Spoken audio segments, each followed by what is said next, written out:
des prix, ce sera donc une indemnité inflation, c'est comme ça que l'a appelé Jean Castex, 100 € pour tous les Français qui gagnent moins de 2 000 € net par mois. Ça concerne 38 millions de personnes selon le Premier ministre. C'est la bonne mesure pour vous? Non, écoutez, c'est du bricolage. D'abord parce que ça rate sa cible. Imaginez un couple, un foyer où l'un gagne 6 000 € net, l'autre gagne 1 800 € net. Eh bien, celui qui touche 1 800 € net aura la prime de fin d'année. Donc vous voyez bien que c'est pas forcément très juste. On peut d'ailleurs ne pas consommer d'essence, ne pas avoir de voiture et avoir cette prime. Et puis surtout, fondamentalement, ça ne règle pas le problème. C'est-à-dire que l'essence aujourd'hui est très chère. Pourquoi? Parce que 2/3 du prix est constitué de taxes. C'est donc sur ces taxes qu'il faut agir pour avoir une solution de long terme, permettre aux Français de retrouver du pouvoir d'achat. C'est ce que propose Marine Le Pen en passant la TVA sur les produits énergétiques de 20% à 5,5%. C'est le taux affecté aux produits de première nécessité. L'énergie, c'est de la première nécessité. Sauf que vous l'avez entendu hier, le Premier ministre a dit la baisse des taxes, c'est pas la bonne solution, ça concerne tout le monde de manière indifférenciée et surtout, on ne sait pas si ça va vraiment aux consommateurs. Vous l'entendez cet argument? Je l'entends, et c'est d'ailleurs une bonne nouvelle parce que M. Castex, c'est une boussole qui indique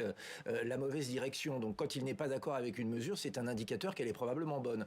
Vous savez, si on baisse la TVA sur l'énergie, d'abord des Français vont avoir plus de pouvoir d'achat, vont donc consommer plus et donc ça va amener de l'argent à l'économie. Si par exemple un artisan qui doit faire le plein de sa camionnette pour travailler aujourd'hui voit les coûts augmenter de 25% en un an, eh bien si jamais on réduit cette charge, ce sont ses bénéfices qui vont augmenter et donc il investira soit dans du personnel, soit dans des machines, soit pour avoir de nouveaux marchés. Et donc ce sera bon pour l'économie. C'est une économie vertueuse. Le Premier ministre a un très vieux schéma en tête, le schéma de la taxe où on ponctionne les Français, on ponctionne les entreprises en permanence. Il ne se rend pas compte que ça affaiblit le dynamisme économique du pays. Laurent Jacobelli, vous auriez été favorable à ne pas désolidariser cette prime à l'intérieur d'un couple, d'un foyer, si je suis bien ce que vous venez de dire. Mais nous n'aurions pas choisi avec Marine Le Pen ce système de prime dès le départ. Donc c'est difficile de rentrer dans ce scénario. Oui, enfin, parce que Non mais là vous dites c'est injuste parce que c'est individuel et ça ne prend pas en compte le foyer conjugal. je me rends compte D'autant que ce sont souvent, on le sait, hein, les femmes qui perçoivent moins dans un couple. Je me rends compte juste que cette mesure, elle est mal fagotée. D'ailleurs, il suffisait de revoir le Premier ministre hier